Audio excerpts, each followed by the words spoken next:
Refugee আবার বর্মায় ফেরত যাওয়ার জন্য তিনি তৎপর হবেন।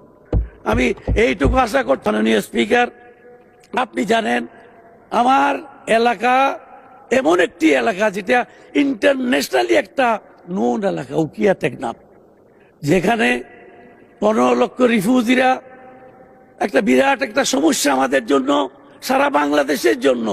সেখানে মাদকেরও সমস্যা, একটা বিরাট সমস্যা। কক্সবাজারের একটি সন্তান জনাব সালাউদ্দিন আহমদকে আপনার হোম মিনিস্টার করাতে, যেহেতু সেখানে মাদক পাচারের সেই রুট বন্ধ হবে এখন, আমি আশা করছি। ওনার সাথে আমি আলোচনা করেছি, অত্যন্ত ফলপ্রসূ আলোচনা হয়েছে।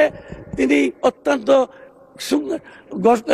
বিভিন্ন পদক্ষেপ নিয়ে সেটা বন্ধ করার জন্য তৎপর আছেন বলে আমি বিশ্বাস করি। মাননীয় স্পিকার, আমার এই রিফিউজিদেরকে ফেরত নেওয়ার জন্য শহীদ প্রেসিডেন্ট জিয়াউর রহমান সক্ষম হয়েছিলেন, ম্যাডাম খালেদা জিয়া সক্ষম হয়েছিলেন।